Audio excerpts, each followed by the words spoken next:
नमस्कार दोस्तों, स्वागत है आपका हमारे YouTube चैनल पर जिसका नाम है परीक्षिता एकेडमी। फटाफट सीरीज़ में आज हम बात करेंगे संघ लोक सेवा आयोग की, जिसे हम कहते हैं यूपीएससी। आप सभी सिविल सर्विसेज की एग्ज़ाम की प्रिपरेशन कर रहे हैं, सो आप इससे अच्छी तरह वाकिफ़ होंगे। आपको बताना चाहेंगे कि हम MPPSC प्री यूनिट 10 के अंतर्गत विभिन्न आयोगों के बारे में चर्चा कर रहे हैं और इस वाली सीरीज़ को हमने फटाफट सीरीज़ नाम दिया है। अर्थात यहाँ पर हम कम समय में सारे फैक्ट को जो है एक ही वीडियो में बताने की कोशिश करेंगे, जिससे कि अगर हम एग्ज़ाम देने जा रहे हैं तो उसके पहले अगर हम वीडियो देख लेते हैं फटाफट, तो हमें उससे संबंधित सारे पॉइंट्स जो होते हैं क्लियर हो जाते हैं। वैसे अगर आप इसको डिटेल में पढ़ना चाहें तो हमें कमेंट सेक्शन में जाकर कमेंट कर सकते हैं, तो वहाँ पर हम इसे और डिटेल में लेकर आ सकते हैं। आज हम फटाफट सीरीज़ के बारे में बात करेंगे, तो इसी क्रम में यह हमारा तीसरा वीडियो है। हम पहले वीडियो में भारत निर्वाचन आयोग अर्थात इलेक्शन कमीशन ऑफ इंडिया की बात कर चुके हैं। दूसरे वीडियो में हमने मध्य प्रदेश निर्वाचन आयोग की बात करी है। आज हम यूपीएससी अर्थात संघ लोक सेवा आयोग के बारे में बात करेंगे। तो चलिए आगे बढ़ते हैं, और आगे बढ़ने से पहले हमेशा की तरह आपसे कहना चाहेंगे कि अगर आप हमारे इस यूट्यूब चैनल पर नए हैं तो आज ही हमारे चैनल को सब्सक्राइब करें। अगर आपको हमारा वीडियो पसंद आता है तो इसे लाइक और शेयर ज़रूर करें। तो चलिए हम बात करते हैं संघ लोक सेवा आयोग के बारे में। सबसे पहली बात तो हमें ये याद रखना है कि यह एक संवैधानिक निकाय है जिसका गठन 1 अक्टूबर 1926 को ली आयोग की अनुशंसा पर हुआ था, और इसका जो वर्तमान स्वरूप है वो अस्तित्व में आया 26 जनवरी 1950 को, जिसे हम संघ लोक सेवा आयोग कहते हैं। वैसे हम इसकी एक हिस्ट्री आपके लिए लेकर आए हुए हैं नेक्स्ट स्लाइड में। इसका जो वर्णन है संविधान के भाग 14 में आर्टिकल 315 से 323 के बीच दे रखा है, और आर्टिकल 324 से 329 में निर्वाचन आयोग आ जाता है, जो कि भाग 15 है। ठीक है, तो हम यहाँ पर बात कर रहे हैं ओनली यूपीएससी की। संरचना की बात करें हम इसकी, तो इसकी संरचना में बेसिकली अध्यक्ष सहित जो है 9 से 11 सदस्य हैं। अर्थात जब इसको यूपीएससी का गठन किया गया तो इसके सदस्य संख्या निश्चित नहीं की गई, बल्कि ये राष्ट्रपति के विवेक पर छोड़ दिया गया। तो अध्यक्ष सहित इसके जो सदस्य हैं कितने होते हैं? 9 से 11 सदस्य होते हैं। वर्तमान में अगर हम बात करें तो जनरली 10 इसके टोटल मेंबर है अध्यक्ष सहित। योग्यता की बात करें तो जनरली इसकी योग्यता का उल्लेख संविधान में नहीं है, लेकिन फिर भी ये कहा गया है कि आधे सदस्य, अर्थात अगर 10 सदस्य हैं तो 5 सदस्य ऐसे होने चाहिए कम से कम जिन्हें 10 वर्ष का प्रशासनिक अनुभव हो। ठीक है, और इसको अपॉइंट कौन करता है इनके अध्यक्ष को? तो वो अपॉइंट करता है राष्ट्रपति। आपको बहुत अच्छे से याद रखना है, क्योंकि जब हम आगे विभिन्न और दूसरे आयोग देखेंगे तो हम देखेंगे कि कहीं पर प्रधानमंत्री कर रहा है, कहीं पर संसद द्वारा हो रहा है, तो यहाँ पर जो है राष्ट्रपति के द्वारा किया जाता है।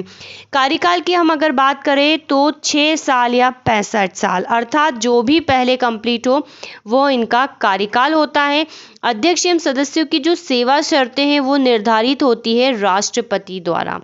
ठीक है, जो निर्वाचन आयोग है वहाँ पर भी राष्ट्रपति का रोल था, यहाँ पर भी राष्ट्रपति का योग है। जब हम केक पढ़ेंगे तो देखेंगे कि सेवा शर्तें कौन निर्धारित कर रहा है? संसद निर्धारित कर रहा है। आगे कुछ आयोग में राज्य करेगा, ठीक है, कुछ में प्रधानमंत्री करेगा। इसीलिए हम बोल रहे हैं ये कंफ्यूजिंग वाला पॉइंट है, आपको पढ़ना है, एग्जाम में क्वेश्चंस कैसे भी पूछे जा सकते हैं। तो अध्यक्ष एवं सदस्यों की सेवा शर्तें राष्ट्रपति द्वारा निर्धारित होती है, और अगर इन्हें अपना त्यागपत्र देना है तो वो भी किसे दिया जाता है? राष्ट्रपति को दिया जाता है। पद विमुक्ति की हम बात करें तो दोस्तों हमने देखा है निर्वाचन आयोग, या हम बात करें केग की, तो यहाँ पर जो पद विमुक्ति का जो तरीका है वो सुप्रीम कोर्ट के न्यायाधीश के समान है, लेकिन यहाँ पर पद विमुक्ति के अलग पॉइंट होते हैं।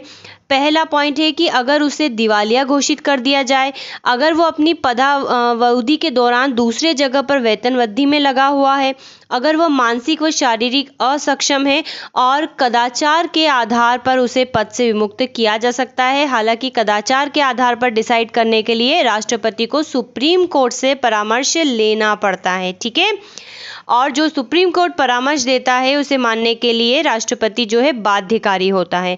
तो पद विमुक्ति के फैक्टर होते हैं और यही फैक्टर हम आगे के आयोग में भी पढ़ेंगे, बहुत सारे आयोग में यही फैक्टर जो है यूज होंगे।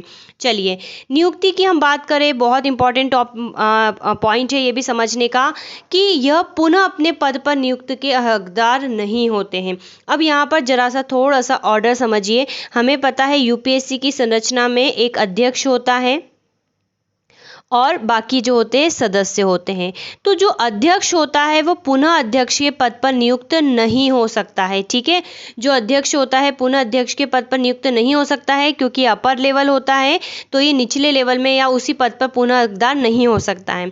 अगर हम सदस्यों की बात करें तो सदस्य पुनः सदस्य के पद पर नियुक्त नहीं हो सकते हैं। ध्यान से सुनिएगा, जो सदस्य होते हैं पुनः सदस्य के पद पर नियुक्त नहीं हो सकते हैं, लेकिन सदस्य में से ही कोई अध्यक्ष पद पर नियुक्त हो सकता है। ठीक है, ये क्योंकि अपर लेवल में जा रहे हैं। इसी प्रकार सदस्य किसी राज्य का अध्यक्ष भी नियुक्त हो सकता है। तो आई थिंक हम जब बोल रहे हैं कि पुनः नियुक्ति के पात्र नहीं है तो इसका मतलब यह है कि सदस्य पुनः सदस्य बनने का हकदार नहीं है, अध्यक्ष पुनः अध्यक्ष बनने का हकदार नहीं है, लेकिन सदस्य अध्यक्ष बन सकता है, चाहे वो यूपीएससी का हो या किसी स्टेट पीएससी का हो। आई थिंक आपको ये बात अच्छे से समझ में आ गई हो। भारत सरकार या राज्य सरकार के अधीन और किसी भी नियोजन का ये पात्र नहीं होगा।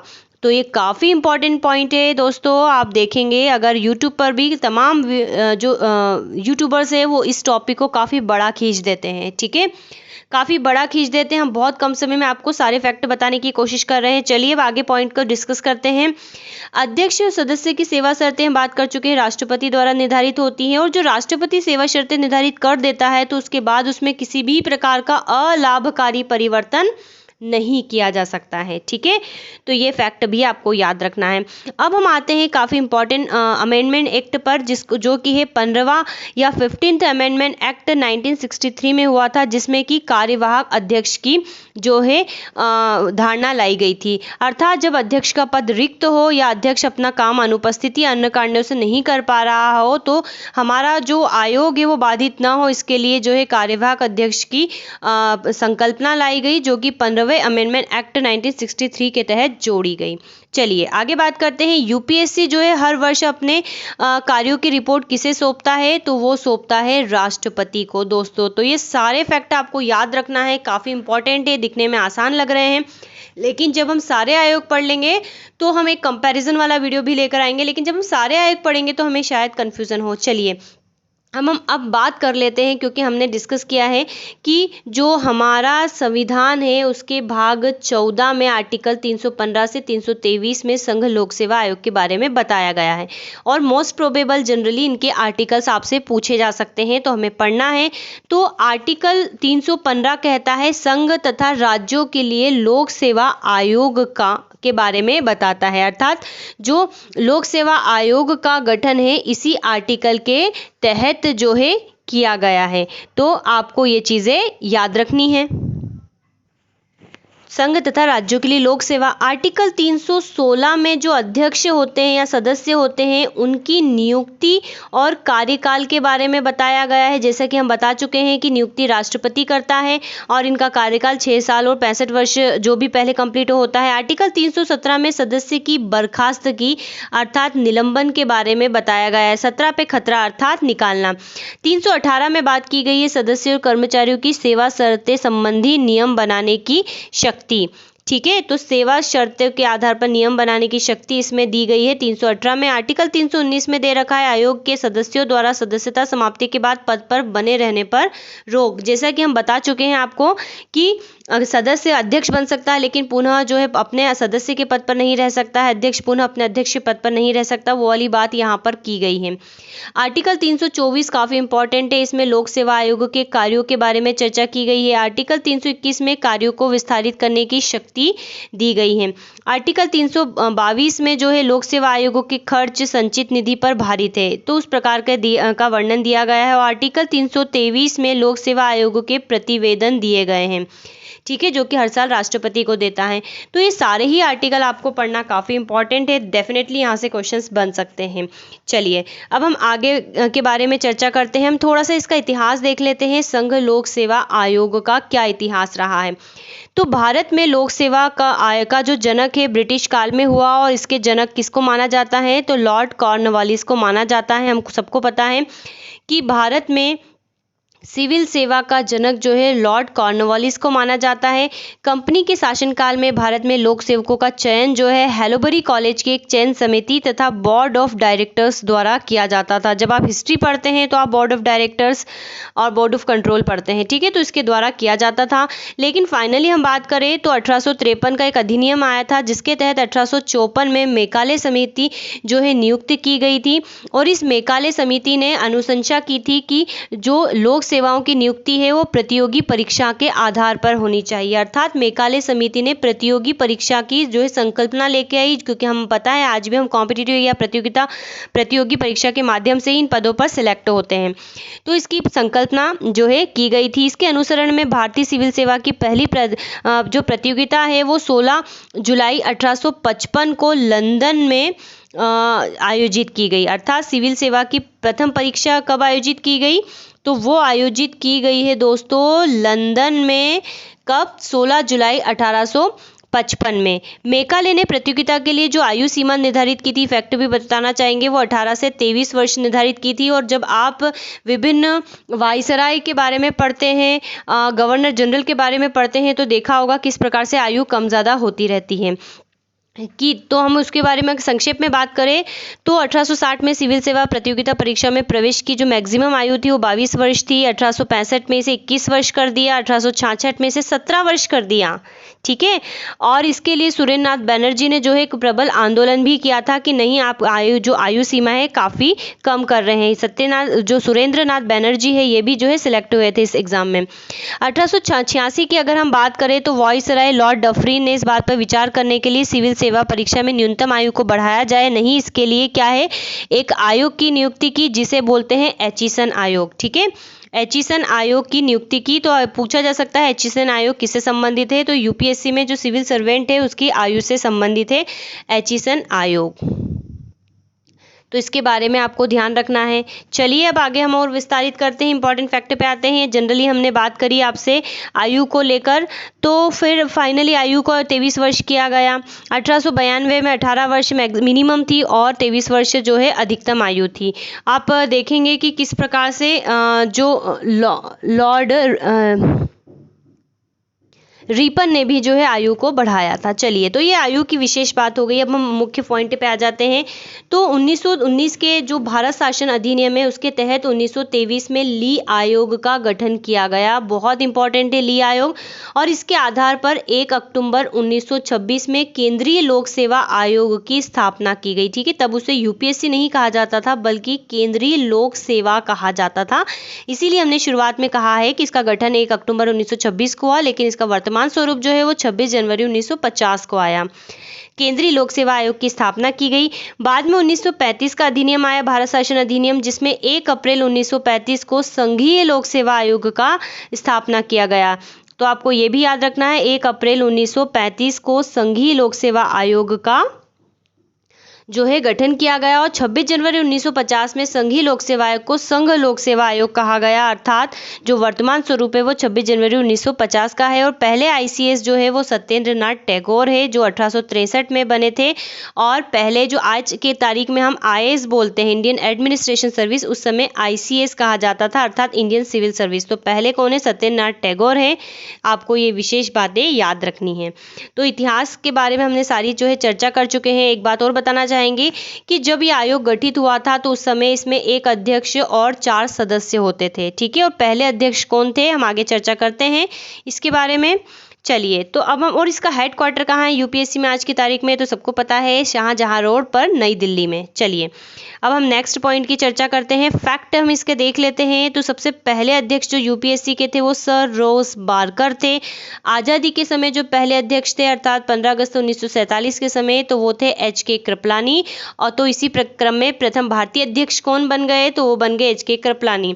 अब आज़ादी और संविधान में कंफ्यूज नहीं होना है। जब संविधान लागू हुआ अर्थात 26 जनवरी 1950 1950 के समय पर यूपीएससी के अध्यक्ष कौन थे? तो वो थे RN बनर्जी। और प्रथम महिला अध्यक्ष कौन रही हैं? तो वो रही है रोसमिलियन बैथ्यू। ठीक है, रोसमिलियन बैथ्यू जो है प्रथम महिला अध्यक्ष रही है, ये भी आप लोगों को याद रखना है। इसी प्रकार महिला अध्यक्ष में एक रजनी राजदान और अलका सिरोही का भी नाम आप लोगों को याद रखना है। ठीक है, नहीं तो कंफ्यूजन होता, क्योंकि हो सकता है पूछा जाए कि इनमें से कौन सा यूपीएससी का अध्यक्ष नहीं है। अब 30 से ज़्यादा जो है इसके अभी तक अध्यक्ष बन चुके हैं, तो हम पूरी टेबल आपको याद नहीं करवाएंगे, इतना याद किसी को नहीं रहता है। तो आपको जितने फैक्ट बताया आई थिंक इतने सफिशिएंट है। अगर हम पहले मुस्लिम अध्यक्ष की बात करें तो वो थे JM कुरैशी। ठीक है, ये यूपीएससी के प्रथम जो है मुस्लिम अध्यक्ष थे। और एचिसन आयोग की हम बात कर चुके हैं, सिविल सेवा में आयु से संबंधित सुधारों के लिए जो है एचिसन आयोग गठन किया गया था। तो ये कुछ महत्वपूर्ण फैक्ट आपको लोगों को याद रखना है। अब इसके अलावा दोस्तों हम आपको एक बात और बताना चाहेंगे, क्योंकि इसके ऊपर हम एक वीडियो लेकर आ चुके हैं। हम सभी जानते हैं कि जो अखिल भारतीय सेवाएं हैं वो संख्या में 3 मानी जाती हो सकता है क्वेश्चन आपसे पूछा जाए कितनी अखिल भारतीय सेवाएं हैं, तो संख्या में 3 है। पहली होती है IAS जिसको हम इंडियन एडमिनिस्ट्रेशन सर्विस कहते हैं, दूसरी होती है IPS इंडियन पुलिस सर्विस, और एक होती है IFS अर्थात इंडियन फॉरेस्ट सर्विस जो होती है। ठीक है, IAS की हम बात करें तो इसके जो जनक है सरदार वल्लभ भाई पटेल को माना जाता है। ठीक है, ध्यान रखना, सरदार वल्लभ भाई पटेल को माना जाता है। IPS के जो जनक है वो लॉर्ड कैनिंग को माना जाता है, और जो भारतीय वन सेवा के जो जनक है वो डाइट्रिच बैड्रिस को माना जाता है। ठीक है, IAS का जो गठन है 1950 में किया गया था, और IPS का गठन 1948 में हुआ था, और IFC का गठन जो है 1966 में हुआ था। इसके लिए हम जो है वीडियो हमारा एक अपलोड किया हुआ है हमने, जिसमें हमने सारी जो अखिल भारतीय सेवाएं हैं उसके बारे में चर्चा की है, केंद्रीय सेवाएं क्या है उसके बारे में चर्चा की है। तो यहाँ पर ज़्यादा डीप में हम नहीं जाएंगे। ठीक है, तो जनरली हम जो लोक सेवा आयोग पढ़ रहे हैं, हम आयोग को हमको स्पेशली पढ़ना है, उसके बारे में हम ध्यान दे रहे हैं, लेकिन यहाँ पर जो फैक्ट इंपॉर्टेंट हो सकते थे हमने आपको बता दिया।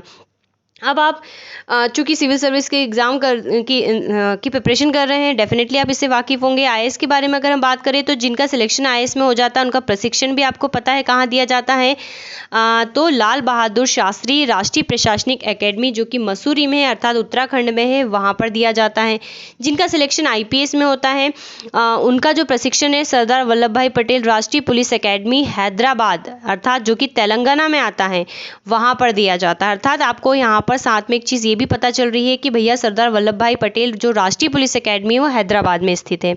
चलिए, इसी प्रकार जो IF अर्थात जो फॉरेस्ट सर्विस वाले कैंडिडेट हैं उनका जो प्रशिक्षण है वो इंदिरा गांधी राष्ट्रीय वन एकेडमी देहरादून अर्थात उत्तराखंड में दिया जाता है। तो ये इंपॉर्टेंट फैक्ट है, याद रखना है। इस तो आई थिंक आपको समझ में आ गया होगा। तो अब यहाँ पर कुछ और फैक्ट भी हम आपको बताना चाहेंगे जो कि काफ़ी इम्पॉर्टेंट है। तो हम बात करते हैं सिविल सेवा दिवस की। ठीक है, सिविल सेवा दिवस की बात हम करें तो हम सभी जानते हैं जो सिविल सेवा दिवस है वो कब मनाया जाता है, तो वो मनाया जाता है 21 अप्रैल को। ठीक है, 21 अप्रैल को संविधान जो सेवा दिवस मनाया जाता है। तो दोस्तों हमने यहाँ पर लगभग 18 मिनट में 17-18 मिनट में यूपीएससी के बारे में चर्चा की है। बिना टाइम वेस्ट कर हमने सारे जो है फैक्ट आपको बताने की कोशिश की है, और इसका डिटेल वीडियो भी हम जो है बाद में लेकर आएंगे, लेकिन चूंकि अभी एग्ज़ाम का समय पास आ रहा है तो हमें टाइम वेस्ट नहीं करना है। तो अगर आपको हमारा ये प्रयास अच्छा लगा हो, आपको हमारा वीडियो पसंद आया है तो हमारे चैनल को सब्सक्राइब करें, हमारी वीडियो को लाइक करें, शेयर करें, कमेंट करें। Thanks for watching and have a nice day.